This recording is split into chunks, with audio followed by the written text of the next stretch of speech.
O que faz o Saborami perdurar ao longo de tanto tempo? Conta esse segredo pra gente. O grande desafio é fazer com que o cliente ele possa escolher nosso prato, mas para ele chegar no nosso prato, ele já tem que ter um pouco do nosso conhecimento e saber o que a gente oferece para ele. Eu queria agora que você me falasse como foi essa experiência do Ricardo de assumir as operações do Saborami.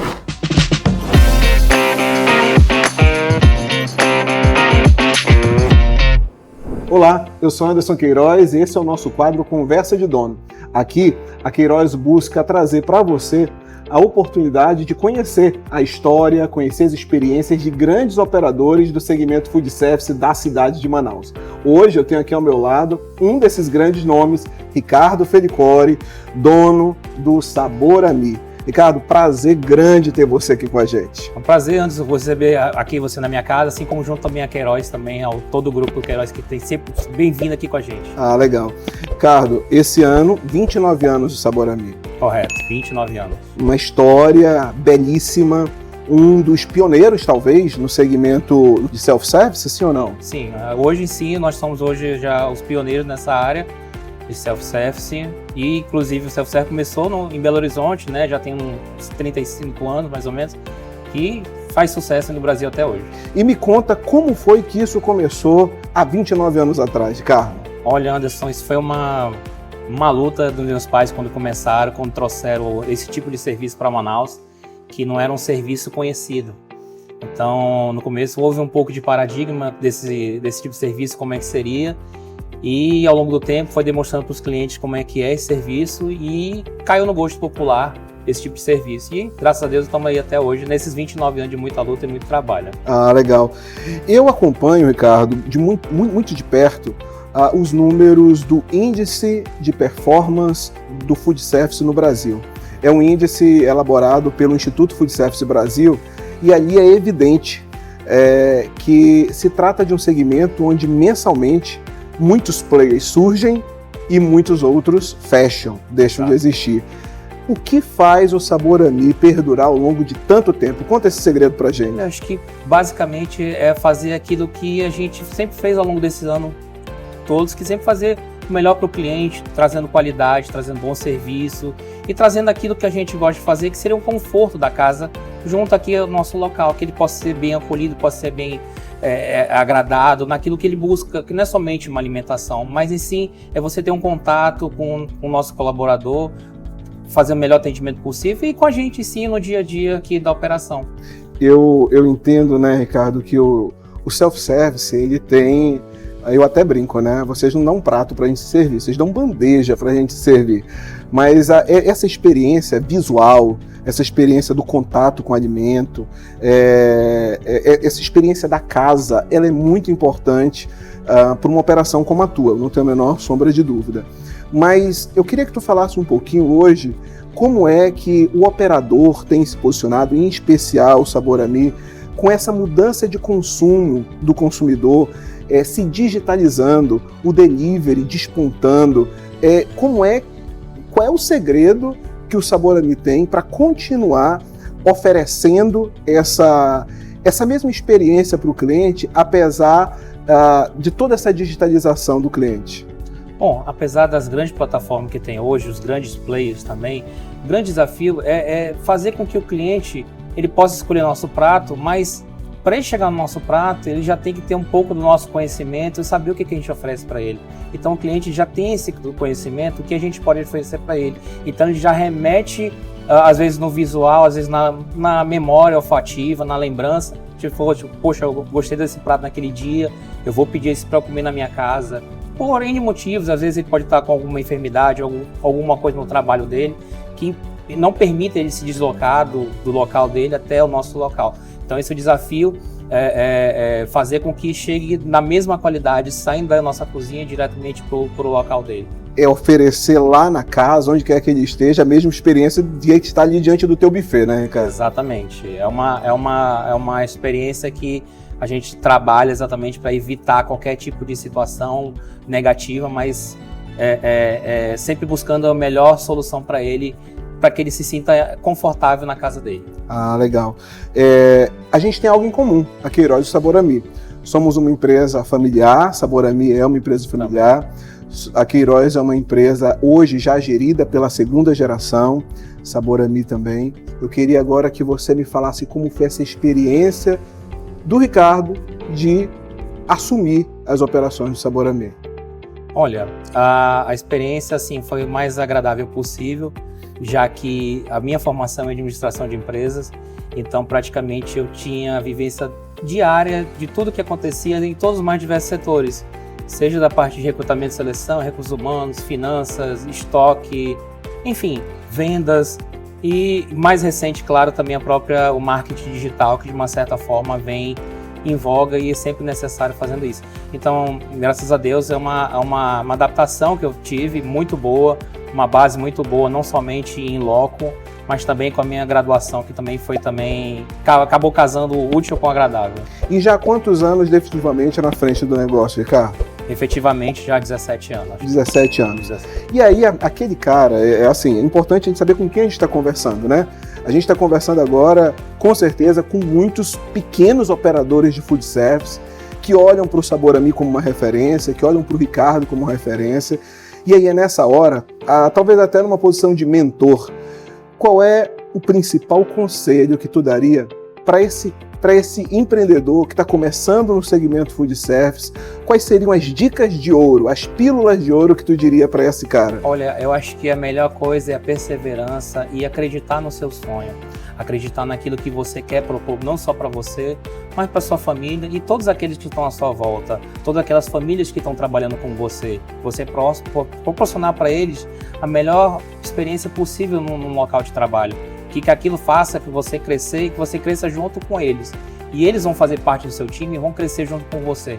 Não é à toa que a gente tem colaboradores que tem mais ou menos o mesmo período que o Sabor-Ami. Então, acaba sendo uma escola, acaba sendo uma vivência.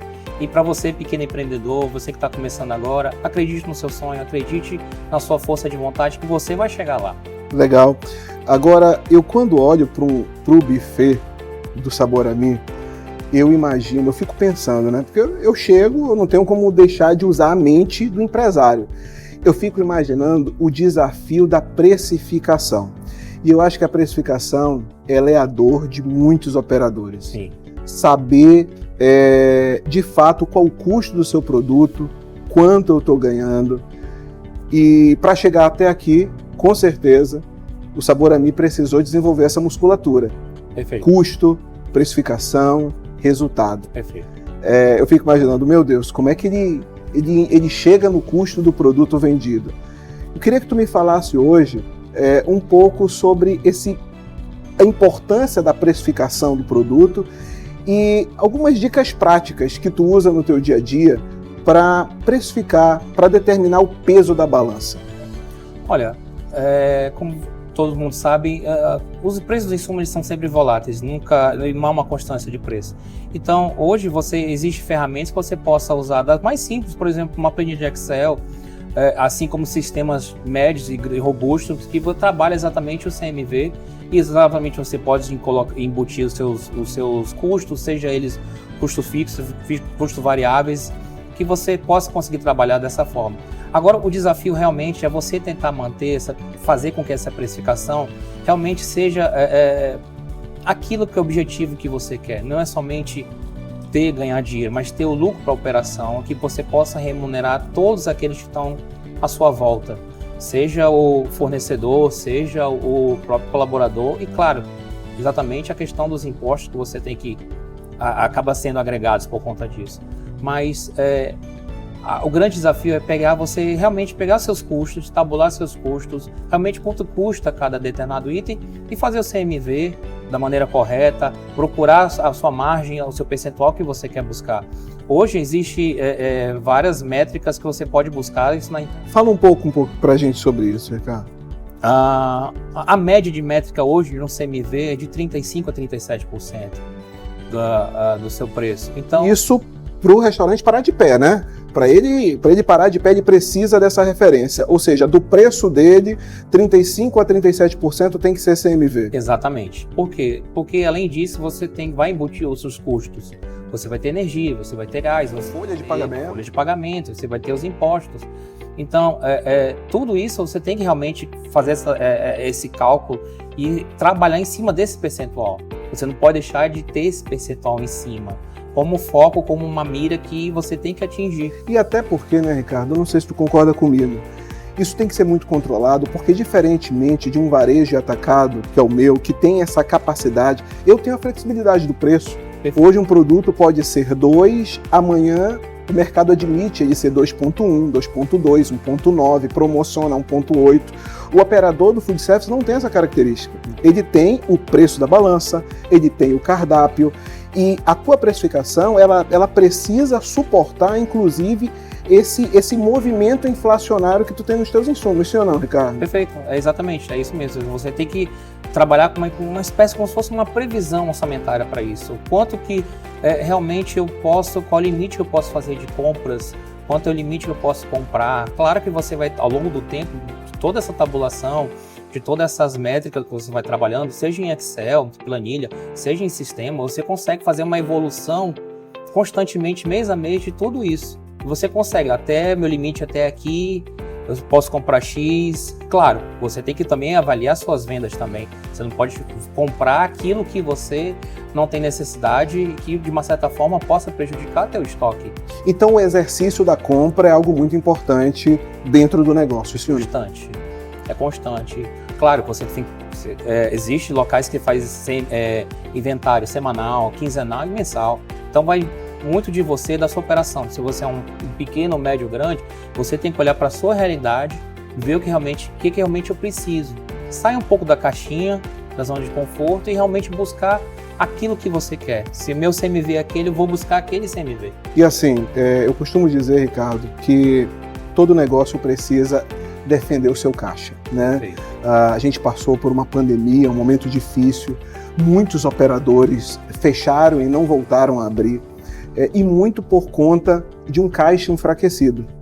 E dentro desse cenário de caixa forte, é muito importante o operador ter parceiros importantes para que ele possa, de alguma forma, ter sempre um estoque mais enxuto possível, sim ou não? Sim, até porque também um estoque alto reflete no teu fluxo de caixa. E a ineficiência, né? Exatamente, você acaba deixando de talvez fazer investimento em outras áreas que seria primordial por conta do teu fluxo de caixa não estar adequado. Então é uma coisa que é constante, você realmente tem que verificar o que realmente você precisa para aquela tua operação. Ok, existe a sazonalidade que vai muito do mercado, mas se você realmente trabalhar essas etapas, você consegue ter o sucesso, você consegue ter o resultado esperado. E existe, para a gente caminhar para a nossa reta final, Ricardo, existe aquele operador, por outro lado, que está tão preocupado com o preço que ele começa a substituir produtos comprometendo a qualidade do seu produto. Exatamente. E eu sou cliente do Saborami, você sabe. E eu acho que o Saborami ele chegou aqui após esses 29 anos, porque apesar do Ricardo ser um cliente duro no preço, preza pela qualidade dos seus insumos, preza pela qualidade dos seus produtos. E eu costumo aconselhar o operador, olha, briga por preço, mas não abre mão da qualidade. Exatamente. Tu pode dizer pra gente, será que isso é de fato um dos segredos do Saborami, Ricardo? Claro, porque o que acontece? Pegando o gancho da sua fala, já vi locais que faziam esse tipo de coisa e que ao longo do tempo eles começaram a perder a clientela. Às vezes o cliente ele sente essa diferença, ele sabe essa diferença porque ele é um cliente que realmente conhece o teu local. Ele vai assim, poxa, esse arroz não tá do jeito que eu comia uma semana atrás, ou sei lá, esse purê de batata não tá batendo com o que eu gosto, ou que me remetia a lembrança dos meus pais, da minha avó. Entendeu? Porque tem essa característica aqui, né? Eu acho que tu já alimentou avô, pai e neto aqui, né? Já, enfim, eu já passamos por todas as gerações possíveis aqui. Então, assim, às vezes o operador não pode pensar realmente, ele tem que reduzir custo perfeito, mas não trocando a qualidade. Como você falou, briga por preço, negocia com o fornecedor, poxa, eu preciso de um preço X, ou não, preciso de um prazo maior. Claro, toda relação de consumo... Tem contrapartida, né? Claro, toda relação de consumo, ela é sempre bem-vinda, porque todos querem caminhar, é uma via de mão dupla. Eu preciso do fornecedor, o fornecedor precisa do cliente. Então, todo mundo caminhando junto, a gente no mesmo barco, a gente vai remar todo mundo junto no mesmo sentido, que é o quê? Buscar o quê? A satisfação do nosso cliente. Não somente o Grupo Queiroz, ele quer buscar o quê?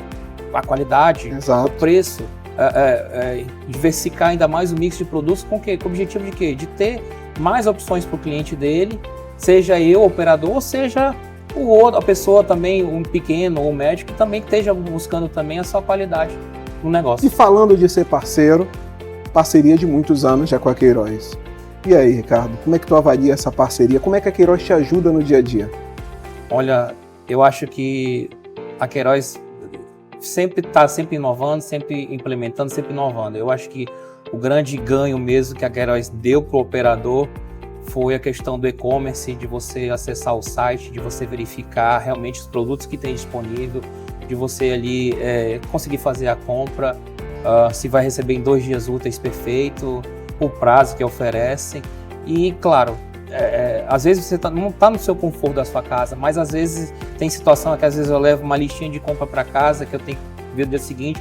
Às vezes eu estou ali no final da noite, eu já monto o carrinho, aí eu só confiro se está batendo o que tudo precisa, aí eu vou lá e finalizo no carrinho para 2 dias úteis já chegar o produto. Legal, Ricardo, muito obrigado pelo papo. Eu que agradeço a visita de você, Anderson. E eu espero que você tenha curtido, tenha aprendido um pouco com esse gigante do food service aqui em Manaus, Ricardo Felicone. Beleza? Um abraço. Tchau, tchau. Tchau, tchau.